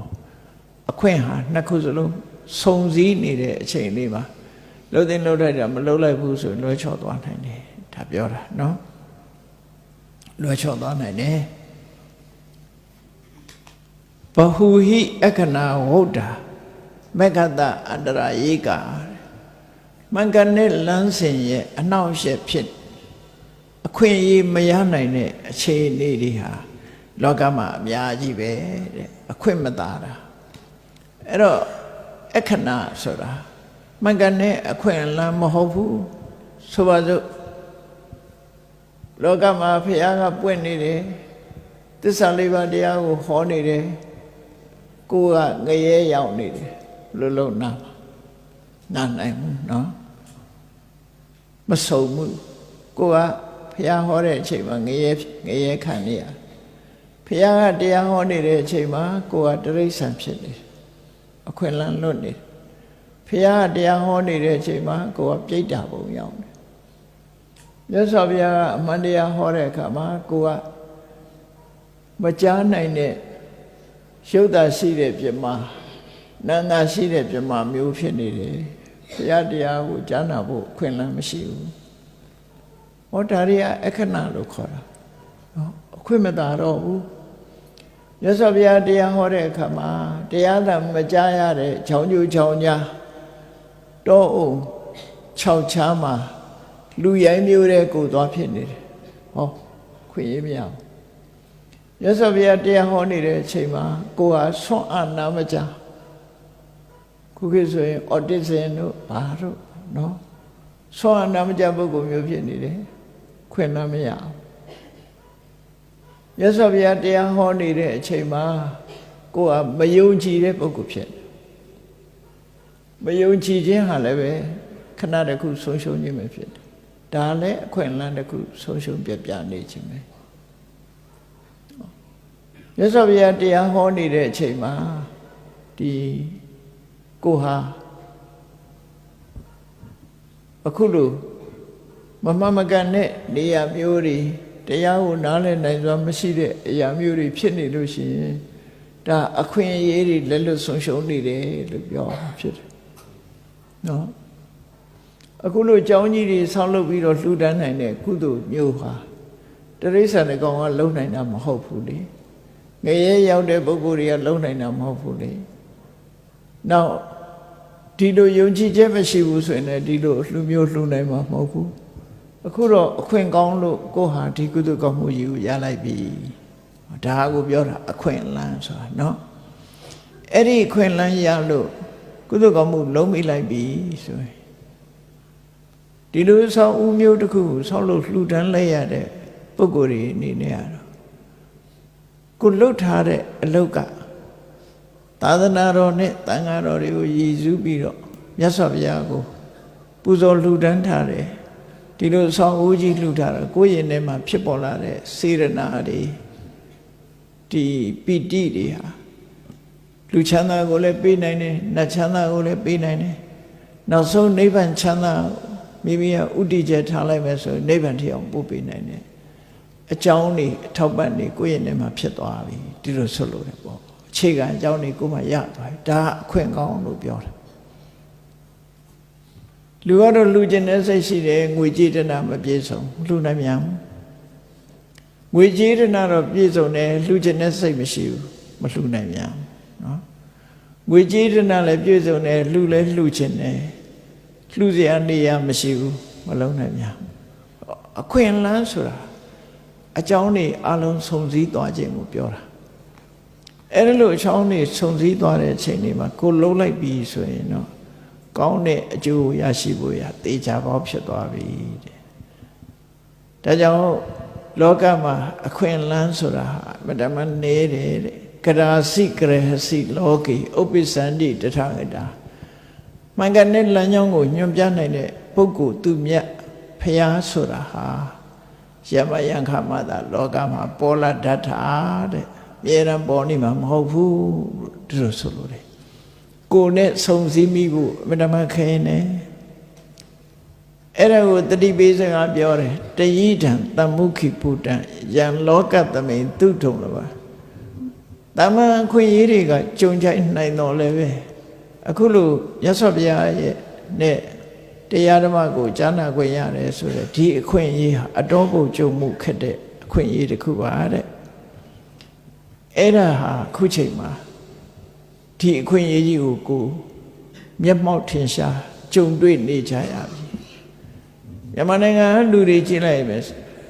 ဒီဘုရားသာသနာတော်လည်းကြုံတွေ့တယ်ဘုရားဟောတရားတွေလည်းကြားနာခွင့်ရကြတယ်ရှင်တွေကတရားတရားလည်းရှိတယ်ဒါအခွင့်အရေးကြီးပဲနော်အဲ့ဒီအခွင့်အရေးကြီးမှာကိုယ်အတိုင်းအတာတစ်ခုရ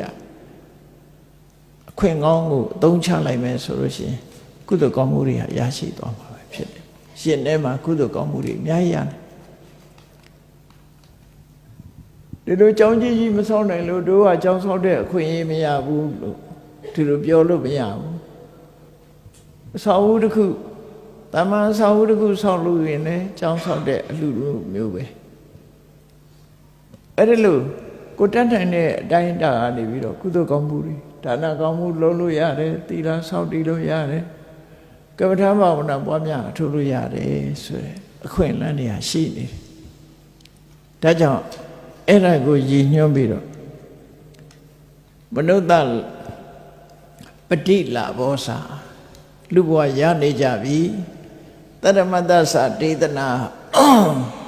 အမှန်တရားကိုလည်းဟောပြောထားတာဖြစ်တယ်အလံဝါယမိတုံတထအတ္တကာမေနသန္တုနာဒီလိုအချိန်မျိုးမှာကိုကျိုးကိုစီးပွားကိုလိုလားတဲ့ပုဂ္ဂိုလ်ကိုအကျိုးရှိအောင်လုပ်ချင်တဲ့ပုဂ္ဂိုလ်တွေဟာအခွင့်သားနေတဲ့အခိုက်မှာကြိုးစားသင့်ပြီလို့သူတို့တိုက်တွန်းထားတာပြောတာနော်ခွင့်သားတဲ့အခိုက်မှာကြိုးစားလဲရမယ်ကထံဝိဇ္ဇညာတတ္တမခနောစေခနောဝေမဥပိ္ပစကာဒီနေရာမှာကထံဝိဇ္ဇညာတတ္တမသူတော်ကောင်းတရားကိုဘယ်နည်းနဲ့သိရမလဲလို့သိအောင်ကြိုးစားသိချင်လို့ရှင်သိတာပဲလောကမှာသိချင်တဲ့ဆန္ဒအရေးကြီးတယ်သိချင်တဲ့ဆန္ဒရှိလို့ရှင်သိတာဥပမာခဏခေတ်မှာဆိုလို့ရှင်မြတ်စွာဘုရားဟောတဲ့တရားတွေကိုသိချင်တယ်အဘိဓမ္မာသင်ချင်တယ်ဆိုတော့အဘိဓမ္မာသင်ခွင့်ရတဲ့အခြေအနေတွေရှိတယ်မြတ်စွာဘုရားဟောတဲ့အဆုံးအမတရားတော်တွေဟာခဏခေတ်မှာမြန်မာလိုလည်းရေးသားထားတာရှိတယ်အင်္ဂလိပ်လိုလည်းရေးသားထားတာတွေရှိတယ်တော့ဒီခွင့်လန်းတွေဘာတွေဟောထားတော့ဘာတွေရေးထားတော့သိကျင်တယ်ဆိုရင်လေးလက်ဖတ်ရှုကြည့်လို့ရနိုင်တဲ့အနေအထားမျိုးတွေအခွင့်လန်းတွေလို့ခေါ်တယ်အဲ့ဒါတွေကိုသိနိုင်တဲ့နိလန်းတွေရှိလို့ကြိုးစားအထောက်အမှာဖြစ်တယ်လို့သူတို့ဆိုလို့နော်ခနောဝေမဥပိ္ပစကာဒီအခွင့်ရေးကြီးလက်လွတ်မသွားပါစေနဲ့တဲ့ဘာကြောင့်လို့ဆိုရင်ခဏတိတာဟိသောစန္တိနိရိယမိတမပိတာအခွင့်ရေးကြီးလက်လွတ်သွားပြီးတော့ပြောသလိုနေသွားရင်လူဘဝမှာပစ္စည်းဥစ္စာတွေလည်းချမ်းသာပါရဲ့ရှာဖွေလို့လည်းရပါရဲ့သို့တော့နေစဉ်နဲ့အမျှပြောသလိုနေသွားတယ်တောင်းလိုက်စားလိုက်ပြောလိုက်ပါလိုက်နဲ့အဲ့လိုနေသွားလို့ဘဝတစ်ခုဟာမတော်တဆအဆုံးသတ်သွားပြီဆိုကိုယ်မှဘာမှမရှိတဲ့အချိန်သွားလို့ရှိရင်တော့နောက်ဆုံးမှာမကောင်းတဲ့ဘုံဘဝရောက်သွားပြီဆိုရင်နိရိယမိသမပိတာအပင်ငရဲဆင်းရဲဒုက္ခတွေနဲ့ကြုံတွေ့နေရပြီဆိုရင်တော့အဲ့ဒီမှာကြာရှည်စွာစိုးရိမ်ရတယ်စိုးရိမ်နေရတယ်ဆိုတာအဲ့ဒီအချိန်မှာစိတ်နှလုံးပူဆွေးပြီးတော့နေကြရတယ်လို့ဆိုလို့ဒါကြောင့်မို့ဒုက္ခဘုံသားတွေရဲ့အမှားစကားလို့ဆိုတဲ့မှာတကယ်ကိုငရဲဘုံလို့ဆင်းရဲဒုက္ခဘုံရောက်သွားတဲ့ပုဂ္ဂိုလ်တွေအလုံးဟာနောင်တရကြတယ်ငါတို့လူပြေပြန်ရရင်တော့ဘာတွေလုပ်လိုက်မယ်နဲ့ဆိုပြီးတော့ပြောကြတယ်လူပြေတုန်းကမလုပ်ခဲ့မိတာမှားလိုက်တာတို့ဆင်းရဲဒုက္ခခံနေရပြီလူပြေရောက်ရင်တော့တို့ဒါနကောင်းမှုတွေလုပ်မယ်သီလတွေစောင့်တည်မယ်အချိန်လွန်သွားတဲ့အခါမှာတဒန္တရာနဲ့အဲ့ဒီမှာဆိုရင်တော့ကရောက်ကြရတယ်ဆိုတာရှင်မမောဂလန်ကိုယ်တိုင်နတ်ပြည်ကြွလိုက်ငရဲဘုံကြွလိုက်ကြွပြီးတော့ဒီအတွေ့အကြုံတွေကိုဟောပြောပေးတာရှိတယ်နတ်ပြည်ကအတွေ့အကြုံတွေကိုဟောတာဝိမာနဝတ္ထုလို့ခေါ်တယ်ငရဲဘုံကပြိတ္တာဘုံကအတွေ့အကြုံတွေဟောတာကြတော့ပေတဝတ္ထုလို့ခေါ်တယ်အဲ့ဒီဇတ်လန်းလေးဟာတကယ်ပဲဖြစ်ပျက်ခဲ့တဲ့အကြောင်းအရာတွေကိုဟောထားတာဖြစ်လို့အကြောင်းနဲ့အကျိုးမကောင်းတာလုပ်လို့မကောင်းကျိုးရတယ်ကောင်းတာလုပ်လို့ကောင်းကျိုးရတယ်ဆိုတာဟာဒါစစ်မှန်တဲ့အကြောင်းနဲ့အကျိုးဖော်ပြခြင်းပဲဖြစ်တယ်အဲ့ဒီပုဂ္ဂိုလ်တွေဟာဆင်းရဲဒုက္ခကြုံနေတဲ့အခါမှာနောင်တပူပန်ပြီးတော့စိတ်နှလုံးထဲမှာဆင်းရဲဒုက္ခကြုံကြရတယ်ငါတို့မလုံးမိတာမှားလိုက်လေခြင်းဆိုပြီးနော်အဲ့ဒါလိုဖြစ်ကြရတယ်အဲ့ဒီအချိန်မှာဘာလုပ်လို့ရဘာလုပ်လို့မရတော့လွန်သွားပြီဘာမှလုပ်လို့မရတော့ဘူး အဲ့ဒါကိုပြောတာခဏတိတာဟိသောစန္တိအခွင့်ကောင်းကြီးကိုအခွင့်ကြီးဟာဆုံးရှုံးလွန်မြောက်သွားပြီဆိုရင်နဲ့ကောင်းတာမလုံးမိသည့်အတွက်ကြောင့်ပင်ငရဲကြပြီးတော့ဆင်းရဲဒုက္ခကြီးစွာခံစားပြီးစိတ်ဆိုရင်တော့ကရောက်ကြရတယ်တဲ့ဒါကြောင့်မို့အခုလိုခွင့်ကောင်းတဲ့အချိန်လေးမှာဣဒစေနံဝိရာဒေတိတတ္တမတ္တနိယမတ္တသူတော်ကောင်းတရားမှာခိုင်မာတဲ့ယုံကြည်ချက်ခိုင်မာတဲ့သဘာဝရအောင်မြတ်စွာဘုရားပေါ်မှာခိုင်မာတဲ့ယုံကြည်ချက်နဲ့ခိုင်မာတဲ့ပညာအဆုံးပြောမယ်ဆိုရင်သောတပန်ဘဝမျိုးယုံကြည်မှုခိုင်မြဲသွားတဲ့အနေအထားမျိုးရအောင်လုပ်တဲ့နဲ့မလုပ်ဖဲလွဲချော်သွားမယ်ဆိုရင်တဲ့လုံနိုင်ရဲ့တန်းနဲ့မလုပ်ဖဲလွဲချော်သွားမယ်ဆိုရင်ဝါနိဇောဝအတိတထောစိရတံအနုတပိတတိရတာတော့ကမယူလိုက်ဖဲနဲ့လွဲချော်သွားတဲ့အခွင့်အရေးတစ်ခုလွဲချော်သွားတဲ့ခုံတယ်တယောက်ဟာအဲ့ဒီကြမှာမလုံးမိတာမှားလေခြင်းဆိုပြီးတော့အစင်ထာဝရစိတ်ပူနေရတတ်တယ်ဒါကြောင့်မို့လုံးမိအောင်ကြိုးစားပါခွင့်ရေးတစ်ခုရအောင်ဆိုပြီးတတိပေးတယ်အဝိဇ္ဇာနိဟုတောပေါ်သောတတ္တမအပရာထိတောဒီအဝိဇ္ဇာလို့ဆိုတဲ့အသိဉာဏ်ကင်းမဲ့မှုမောဟဆိုတဲ့သဘာဝတရားကလှုပ်တဲ့နာကိုမသိဘူးမလှုပ်တဲ့နာကိုလည်းမသိဘူးမသိုံနေမဲ့မဟုတ်ဘူးလှုပ်တဲ့နာကိုမလှုပ်တဲ့မှုလို့ထင်တယ်လှုပ်တဲ့နာကြတော့မလှုပ်တဲ့မှုလို့ထင်တယ်အဲ့ဒီတော့မလှုပ်တဲ့နာတွေကိုလှုပ်ပြီးလှုပ်တဲ့နာမလှုပ်ဖဲနေခြင်းကြောင့်တတ္ထမအပရာထိကောသူတော်ကောင်းတရားတွေနဲ့လွဲချော်သွားတယ်နော်အသိဉာဏ်မရှိတဲ့ပုဂ္ဂိုလ်ဟာအမှန်မစင်စားနိုင်တဲ့ပုဂ္ဂိုလ်ဟာမြတ်စွာဘုရားဟောတဲ့တရားတွေရှိနေပါလေရဲ့နဲ့သူ့မှာတရားနဲ့လွဲချော်သွားနိုင်တယ်ဇာတိမရဏတန်တာရစိရံပစ္စနိဘုဒ္ဓတိမြတ်စွာဘုရားသာသနာတော်မှာတမက်တဖို့ရအောင်ဝိပဿနာတရားကျင့်ပြီးကျင့်ကြံကြိုးကိုအထုတ်လိုက်မယ်ဆိုရင်အခွင့်ကောင်းတစ်ခုရနိုင်ရဲ့တန်းနဲ့မကြိုးစားလိုက်ဘူးဆိုလို့ရှိရင်အိုခြင်းနာခြင်းဆိုတဲ့မွေးဖွားခြင်းအိုခြင်းနာခြင်းသိခြင်းဆိုတဲ့တန်တရားထဲမှာရှိကြစွာဒုက္ခခံကြအောင်မှာပဲဖြစ်တယ်လို့ဒီလိုဆိုလို့ရတယ်ပေါ့နော်တချို့ပုဂ္ဂိုလ်တိုင်းဟာအဲ့ဒါလို့အခွင့်နဲ့လောချော်ပြီးတော့ဒုက္ခရောက်သလားလို့ဆိုမဟုတ်ဘူးယေသလတ္ထမနုဿတ္တံတတ္တမေသုတ်ပွေတိတေတချို့ပုဂ္ဂိုလ်တွေကြတော့မြတ်စွာဘုရားသာသနာတော်နဲ့ကြုံတွေ့နေတဲ့အချိန်လေးမှာလူဘဝရလာကြတယ်ဥပမာဘုရားလက်ထက်ကအနာရဝိတို့ဝိသခါတို့ဆိုနော်လူဖြစ်လာတော့မြတ်စွာဘုရားဟောတဲ့တရားဟောနေတဲ့အချိန်မှာသူတို့ဟာလူဖြစ်ရလာကြအကံတုတတ္ထုဝဆနံကရိတန္တိကရွန်တိဝါမြတ်စွာဘုရားဆုံးမတဲ့အတိုင်းသူတို့ဟာလိုက်နာကျင့်သုံးခဲ့ကြတယ်လိုက်နာကျင့်သုံးနေကြတယ်လိုက်နာကျင့်သုံးမှုပြုခဲ့ကြတယ်အဲ့ဒါကြောင့်မလို့သူတို့မှာအခွင့်အလမ်းတွေအကုန်ရရှိသွားကြခဏံပစ္စဝိတုံလောကံဗြဟ္မစရိယအနုတ္တရအကောင်းဆုံးဖြစ်တဲ့မဂ္ဂင်၈ပါးအကျင့်တရားကိုလောကမှာအကောင်းဆုံးဖြစ်တဲ့မဂ္ဂင်၈ပါးအကျင့်တရားနိဗ္ဗာန်ရောက်ကြောင်းတရားကိုရှာရှိပြီးတော့ကျင့်ကြံကြိုးကိုပွားများအထောက်နိုင်တဲ့ရှေမက္ခံပฏิပစ္စိန်တုတထာတပဝေရိတိမြတ်စွာဘုရားဟောကြားထားတဲ့သာသနာတော်မှာဖျားချမှတ်ထားတဲ့လမ်းကြောင်းအတိုင်းနိဗ္ဗာန်ရသည့်ထီအောင်ရှောင်လန်းသွားကြတယ်အဲ့တော့နိဗ္ဗာန်သွားတဲ့လမ်းကြောင်းဆိုတာတခြားမဟုတ်ဘူးသမ္မာဒိဋ္ဌိမှန်ကန်တဲ့အမြင်ရှိခြင်းသမ္မာသင်္ကပ္ပမှန်ကန်တဲ့အတွေ့အခေါ်ရှိခြင်းသမ္မာဝါစာသမ္မာကမ္မန္တသမ္မာအာဇီဝဆိုတဲ့ကိုချင်းတိလာနဲ့ပြည့်စုံခြင်းသမ္မာဝါယာမမှန်ကန်စွာကြိုးစားအထုတ်ခြင်းသမ္မာတတိမှန်ကန်စွာစိတ်ဆိုင်ခြင်းနဲ့သမ္မာသမာဓိမှန်ကန်စွာတည်ငြိမ်ခြင်းစိတ်တည်ငြိမ်ခြင်းဆိုတဲ့ဒီကိုယ့်ရင်ထဲမှာရှိတဲ့အရည်ချင်းတွေကိုတိုးမြင့်ပေးခြင်းပဲဖြစ်တယ်ပေါ့တခြားမှရှားတာမဟုတ်ဘူးကိုယ့်ရင်ထဲမှာရှိပြီးသားအရည်ချင်းတွေကိုတိုးမြင့်ပေးခြင်းအပြင်တ သူဟာဒီလမ်းကြောင်းပေါ်ကိုရောက်ရှိပြီးတော့သွားတာဖြစ်တယ်မြတ်စွာဘုရားကจิตသုံးပုံจิตသုံးနည်းတွေကိုဟောတယ်ယေတံဝရာသက္ခုမတ္တာဒေတိတာဒိဋ္ဌဗန္ဓုနာတေတုဂုတ်တော်တရတတော်ဝိဟရေအနဝတုတော်ကဲဘယ်လိုနေမလဲနိဗ္ဗာန်သွားဖို့ရအတွက်ဘယ်လိုနေမလဲဆိုတော့မြတ်စွာဘုရားကဟောထားတယ်အဓိကဘာလို့ဆိုရင်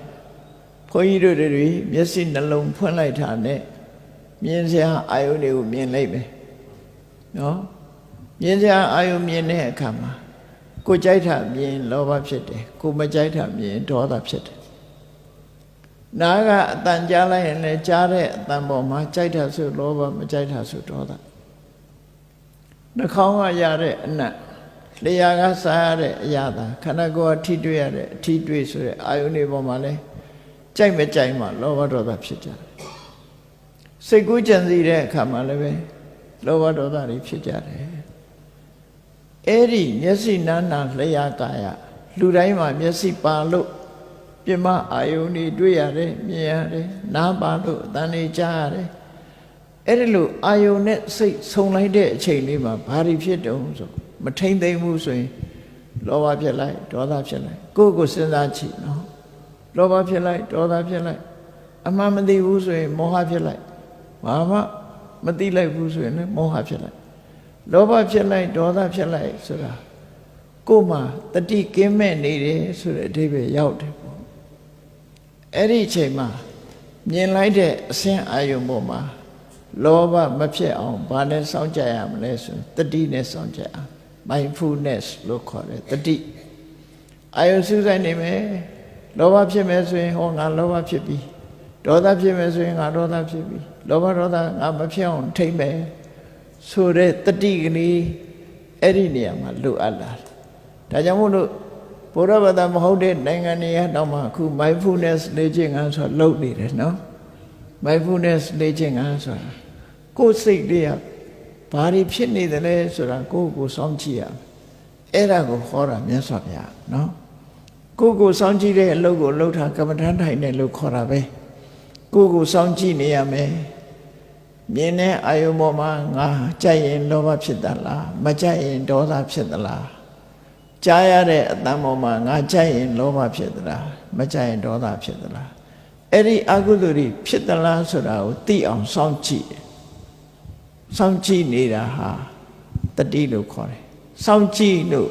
ဘလို့ထင်ရမယ်လို့သိလာတယ်လောဘကိုသိတယ်ဒေါသကိုသိတယ်ပညာလို့တတိတမ္ပစေညာလို့ခေါ်တယ်အဲ့ဒီ mindfulness and comprehension ကိုလေ့ကျင့်ရလို့ဒါတရားကျင့်နေဆိုတာအဲ့ဒါလို့ကျင့်ရမှာပဲเนาะအဲ့ဒါလို့မကျင့်ဘူးအခုရေတံဝရာသက္ခုမတ္တာဒေတိတာဒိဋ္ဌဗန္ဓုနာမြတ်စွာဘုရားကဟောတယ်ဘလို့စောင့်စည်းရမယ်ဆိုတာဟောတယ်စောင့်စည်းတယ်ဆိုတာစိတ်ထဲမှာလောဘမဖြစ်အောင်ဒေါသမဖြစ်အောင်ထိန်းနိုင်ရမယ်ဘာနဲ့ထိန်းမလဲတတိနဲ့ပညာနဲ့ထိန်းရတတိပညာဘယ်ကရမလဲဆိုရင်လေ့ကျင့်ရမယ်နော်တခြားကဝယ်ယူเสียမလိုဘူးကိုယ်ထဲမှာရှိတဲ့တတိနဲ့ပညာနဲ့စောင့်ကြည့်အဲ့ဒါလို့စောင့်ကြည့်လိုက်လို့ရှင်ဘာဖြစ်တော့တေတုဂုတ်တော်တရတတော်ဝိဟရေနဝတုတော်စောင့်ကြည့်လိုက်တာနဲ့တပြိုင်နက်တတိအမြဲတမ်းရှိနေလိုက်တာနဲ့တပြိုင်နက်မြင်တဲ့အာယုံပေါ်မှာလည်းလောဘဖြစ်တာဒေါသဖြစ်တာမောဟဖြစ်တာမရှိဘူးကြားတဲ့အတန်ပေါ်မှာလည်းလောဘဒေါသမောဟမဖြစ်တော့ဘူးနော်အကုသိုလ်တွေကိုယ်ထဲမှာယင်ထဲမှာဖြစ်လာတာအလွန်နည်းသွားတယ်နောက်ဆုံးမှလုံးဝမဖြစ်တော့ဘူးဆိုဝိဟရေအနဝတုတော်ကိလေသာတွေနဲ့ညစ်ပေမှုမရှိဘဲနဲ့ကိုယ်ဟာစိတ်ကလေးဟာအမှန်တမ်းတန့်ပြန့်သွားတယ်စဉ်းစားကြည့်လိုက်လေလောဘဖြစ်နေတဲ့စိတ်လေးဟာမတန့်ပြန့်ဘူးဒေါသဖြစ်နေတဲ့စိတ်ဟာလည်းပဲမတန့်ပြန့်ဘူးလောဘဒေါသကင်းသွားပြီဆိုရင်စိတ်ဟာကြည်လင်နဲ့တန်ရှင်းတယ်ဆိုတဲ့အနေအထားမျိုးရအဲ့ဒါလို့ကိုယ်စိတ်လေးမှာညစ်ပေတဲ့လောဘဒေါသမောဟစားတဲ့ကိလေသာတွေနဲ့ကိုယ်စိတ်လေးမှာလာပြီးတော့လူးပေတာမရှိတော့ဘူးဆိုလို့ရှိရင်အသိဉာဏ်နဲ့ဟာတောက်ပြောင်လာတယ် တောက်ပြောင်တော့တပ်ပိအနုတယေစစ်တောမာရတေယပရာနုခေကိရိတာတွေရဲ့နောက်စင်စမပြတ်လိုက်ကိရိတာတွေစင်စမပြတ်ဖြစ်စေနိုင်တဲ့အခြေခံအကြောင်းဖြစ်တဲ့အနုတယလောဘရဲ့အခြေခံဒေါသရဲ့အခြေခံမောဟရဲ့အခြေခံအနုတယဆိုတာနားလည်အောင်ပြောရမယ်ဆိုရင်အနုတယရဲ့သဘောကဘာလဲတူတော့ဆိုလို့ရှိရင် gas မီးချစ်ကလေးပဲစဉ်းစားကြည့် gas မီးချစ်လေးမှာမီးရှိသလားလို့မေးရင်ဘယ်လိုဖြေလို့ရမီးမရှိဘူးဘာကြောင့်မရှိဘူးလို့ပြောနိုင်လို့ဆိုရင်မီးရှိရင်ပူတယ်လောင်တယ်မီးရဲ့သဘောကလေအဲ့တော့ gas မီးချစ်ကအိတ်ထောင်နဲ့တောင်ထည့်သွားသေးတယ်ဘယ်ပူမှာတော့ဘယ်လောင်လည်းမလောင်ဘူးလေသို့တော့မီးဖြစ်နိုင်တဲ့ possibility potentiality ဆိုတာအနေထားတစ်ခုရှိတယ်နောက်ထပ်အကြောင်းလေးတစ်ခုထည့်လိုက်တာနဲ့လူကနေဖိချစ်လိုက်တာနဲ့မိတော့ကလေးမရဘူးလားအဲ့ဒါလိုပဲကိုယ့်ရဲ့နှလုံးထဲမှာလောဘဖြစ်နိုင်တဲ့အခြေအနေကိုအနုတ္တယလို့ခေါ်တယ်ဒေါသဖြစ်နိုင်တဲ့အခြေအနေတစ်ခုရှိနေတာအနုတ္တယလို့ခေါ်တယ်တမားဖြစ်နေရင်ဘယ်သူမှစိတ်ဆိုးနေတာမရှိဘူးဘယ်သူမှလည်းလောဘဖြစ်နေတာမရှိဘူးအာယုန်နဲ့တိုက်ဆိုင်လာမှလောဘဆိုတာဖြစ်တာဒေါသဆိုတာလည်းအာယုန်နဲ့တိုက်ဆိုင်လာမှဖြစ်တာအမြဲဖြစ်နေတာမဟုတ်ဘူးသူနော်ခုနကမျက်စိကကောင်းတာလေးမြင်လိုက်ပြီးတော့ဟာကောင်းလိုက်တာလိုချင်လိုက်တာဆိုရင်လောဘပဲလားမကြိုက်တာမြင်လိုက်တဲ့အခါကျတော့မတည့်ဘူးဒီဟာပေါ်မှာဘုံလိုက်တာဆိုဒေါသဖြစ်လာအဲ့တော့အမြဲတမ်းဖြစ်နေကြတာလားဆိုမဖြစ်ဘူးအာယောနိသောမနတိကာရဆိုတဲ့မမှန်မကန်နှလုံးသွင်းမှုတွေနဲ့ကြုံတဲ့အခါမှာလောဘဒေါသဟာမိจิตကလေးကိုဖိချစ်လိုက်တဲ့အခါမှာမိတော့ကလေးထွက်လာသလိုပဲထွက်လာအဲ့ဒါကိုထိန်းရမယ်လို့ပြောတယ်အနုတ္တယဆိုတာအနုရူပံကာရဏံလဘိတောဥပ္ပစ္စတိနောက်ထပ်အကြောင်းတစ်ခုထပ်ပေါင်းလိုက်တာနဲ့တပြိုင်တည်းပေါ်လာနိုင်တဲ့အနေအထားတစ်ခုကိုအနုတ္တယလို့ခေါ်တယ်လိုင်းရင်လိတ်တင်လို့အင်္ဂလိပ်လိုပြန်တယ်နော်လိုင်းရင်လိတ်တင်အခြေအနေတစ်ခုဟာရှိနေဆိုပါစို့ဘုန်းကြီးတို့တွေဒုက္ခယဝေဒနာယရာဂနုတ္တယောအနုတ္တိတိတဲ့ချမ်းသာတယ်လို့ဆိုလိုက်ရင်လူတိုင်းဟာချမ်းသာတာကြိုက်တယ်ကိုချမ်းသာတာဖြစ်ဖြစ်စိတ်ချမ်းသာတာဖြစ်ဖြစ်ချမ်းသာလေးနဲ့မတွေ့လိုက်နဲ့ဥပမာမဲ့အခုလို့အေးတဲ့ຢာသိမှာအနှွေးတယ်လေးဝတ်လိုက်တော့ချမ်းသာမသွားဘူးလားအဲ့ဒါလူတိုင်းကကြိုက်တယ်နှွေးရသည်ရောက်လို့ရှိရင်ပူအိုက်လို့အေးတဲ့အဝတ်ကလေးဝတ်လိုက်ရမယ်အဲယာကွန်လေးနဲ့နေလေးရမယ်ဆိုရင်သဘောကျပြန်ရောအဲ့ကြခုချိန်မှာအဲယာကွန်ဖွင့်ပြီးစိတ်တောင်ဆိုးလိုက်ဦးနော်အဲ့တော့ဆိုလိုတာကအာယုတစ်ခုပေါ်မှာဒုက္ခဖြစ်လာလို့ရှိရင်လက်ခံနိုင်တဲ့အနေအထားတစ်ခုဖြစ်လာရင်လူတွေမှာကျင့်တတ်တယ်ဆိုတဲ့လောဘလေးလာနော်အခုချိန်သာအေယာကွန်ကြီးဖွင့်ပေးထားလိုက်လို့ရှိရင်ဟာအေးလိုက်တာဘယ်သူကဖွင့်တော့ဆိုရင်အေးနဲ့တွေ့ရင်စိတ်ဆိုးမယ်သိကြတယ်ဒေါသဖြစ်မယ်အဲ့တော့လောဘဖြစ်လိုက်ဒေါသဖြစ်လိုက်ဆိုတဲ့အခြေအနေတစ်ခုပေါင်းစပ်လာတဲ့အခါမှာဖြစ်လာတဲ့လောဘဒေါသတွေကိုနောင်ဖြစ်ခွင့်မရအောင်ဆိုလိုတာကစေပညာစကားနဲ့ပြောမယ်ဆို positive လို့အနုတ္တယဆိုတာ positive ဖြစ်နော် HIV positive ဘာ positive SIBO positive နော် B တို့ A တို့ positive ဖြစ်တယ်ဆိုတာ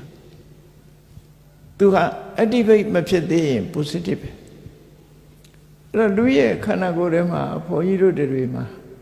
လူတွေကတမာအဖြစ်သဘောကောင်းတယ်လို့ထင်ကြတယ်စိတ်ဆိုးအောင်လုပ်ကြည့်ပါလားဒေါသထွက်လာဘယ်ရောက်လာစိတ်ဆိုးအောင်လုပ်တဲ့အကြောင်းပေါ်မှာမူတည်ပြီးဒေါသဖြစ်လာကြတယ်အဲ့ဒါလို့ဖြစ်မလာအောင်ဘယ်လိုပဲစိတ်ဆိုးအောင်လုပ်မဆိုးတော့တဲ့အနေထားဆိုတော့ gas မီးချစ်လေးမှာထဲမှာ gas တွေအကုန်လုံးတွန်းပြလိုက်ထက်မထက်နဲ့တော့နော်ပြီးတော့ဘိန်းလုံးကိုလည်းဖြုတ်ပြလိုက်အဲ့ဒီအချိန်မှာလက်နဲ့ပွတ်ချင်နိုင်ပေါ့မီးတောက်ထွက်ပါမလားထွက်တော့ positive ကပျက်စီးသွားပြီ negative ဖြစ်သွားပြီ negative ဖြစ်သွားပြီဆိုရင်တော့မလာတော့အဲ့တော့အနုတ္တယကိုဖြတ်တယ်လို့ဆိုတာဖြစ်နေတဲ့တဏှာရာဂတော့လောဘဒေါသကိုဖယ်တာမဟုတ်ဘူးဖြစ်နိုင်ကြရှိတာကိုဖယ်လိုက်လို့ရှိရင်ဒီလောဘဒေါသတွေကငြ ငြိမ်သွားတယ်လို့သူတို့ဆိုလို့ပဲပေါ့နော်အခြေအနေကိုဖယ်ရမှာဖြစ်တယ်တပ္ပိအနုတယေစစ်တဝါမာရတေယပရဏုကေမမေတရားခန္ဓာနဲ့တန်တရားကိုအစဉ်လျောက်လိုက်ပါတတ်တဲ့အနုတယဆိုတဲ့ကိလေသာတွေကိုလုံးဝဖြတ်တောက်ပြီးတော့ပြစ်ပါတဲ့အဲ့ဒီလိုလုံးဝဖြတ်တောက်ပြစ်နိုင်ပြီဆိုရင်တေဝီပါရင်ကတိလောကေရေပတ္တာအတဝခေယနောက်ဆုံးမှာကိုယ့်ရင်နဲ့နှလုံးထဲမှာစီးဝင်လာနိုင်တဲ့လောဘဆိုတဲ့တရားတွေဒေါသဆိုတဲ့တရားတွေမောဟဆိုတဲ့တရားတွေကိလေသာဆိုတဲ့အတဝတွေပေါ့နော်အဘိဓမ္မာရတော့အတဝတရား၄ပါးတဲ့ဟောတာသုတ္တန်ရပြောမယ်ဆိုရင်ကိလေသာမှန်သမျှအတဝပဲအဲ့ဒီအတဝဆိုတဲ့စီးဝင်စေတတ်တဲ့ကိလေသာတွေလုံးဝကုံဆုံးသွားလို့ရှိရင်ဘဝရဲ့တစ်ဖက်ကံဒီဘက်ကံကမငြိမ်းချမ်းမှုဟိုဘက်ကံကငြိမ်းချမ်းတယ်ဒီဘက်ကံကအိုခြင်းနာခြင်းသိခြင်းရှိတယ်ဟိုဘက်ကံရောက်လို့ရှိရင်အိုခြင်းနာခြင်းသိခြင်းမရှိတော့ဘူးဆိုရဲနိဗ္ဗာန်ဆိုရဲဟိုဘက်ကံကိုရောက်သွားနိုင်တယ်လို့အခုလို့မြတ်စွာဘုရားသာသနာတော်မှာဖျားလဲပွင့်နေခေါ်ထားတဲ့တရားတွေနိဗ္ဗာန်အကြောင်းတရားတွေလည်းအမှန်ကန်နေရှိနေတယ်နော်ကိုယ်ကလည်းလူဖြစ်တယ်ရင်ထဲကသရာလည်းရှိတယ်အသိဉာဏ်လည်းရှိတယ်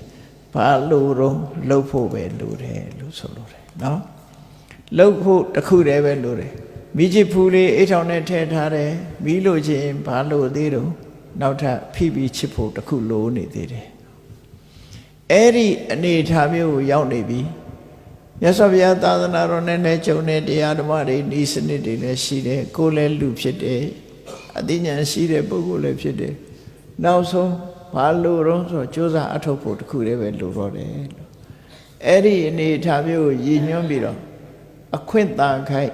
ကြိုးစားလိုက်လို့ဒီလိုပြောတာဖြစ်တယ်ပေါ့နော်အဲ့ဒီလိုအခွင့်သာခိုက်မှာကြိုးစားလိုက်ပဲဆိုရင်ကောင်းကျိုးချမ်းသာတွေနောက်ဆုံးမှနိဗ္ဗာန်မရသေးရင်လည်းနိဗ္ဗာန်ကြောင့်မို့ရောက်သွားမယ်နော်တန်တရားဘောကဆင်းရဲဒုက္ခတွေသက်သာသွားမယ်အကျိုးအမြတ်ကတော့တခုမဟုတ်တခုတော့ရှိလာအဲ့ဒါလို့ရှိလာအောင်ဘုန်းကြီးတို့တွေမှတ်တမဲ့မနေပဲနဲ့အခွင့်သာကိုင်းမှာကြိုးစားကြမှာဖြစ်တယ်လို့ကိုယ်စီတတိထားပြီးတော့ခွင့်သာကိုင်းမှာကြိုးစားအားထုတ်နိုင်ကြပါစေကုန်သတည်း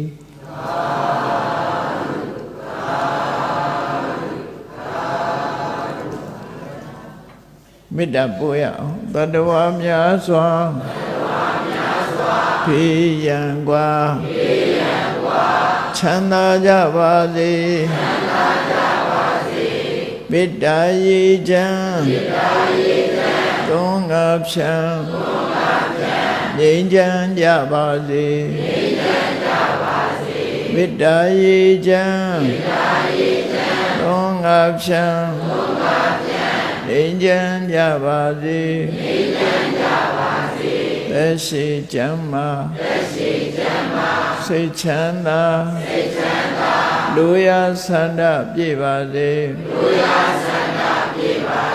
သက်ရှိချမ်းမာစိတ်ချမ်းသာလူရဆန္ဒပြည့်ပါစေဘုံလန္တံဒုက္ခပင်္ဂစာမေတ္တာပုံနေတုသင်္ကမမနောတရတိတဗ္ဗိတံဘဝယံတုဒုက္ခနကမေတ္တာပုံနေတုသင်္ကမစုပေါင်းဖို့အမေတ္တာတဟုရောင်မြူပါဝင်းဝေလာမင်းနှင့်ရောင်ခြင်းရှဲယုံပေါင်းဆောင်ရခြင်းကြောင့်တဗ္ဗိတံကျွေးမဲ့ဥဒ္ဓုံလုံးစုံများစွာတတ္တဝါတို့၏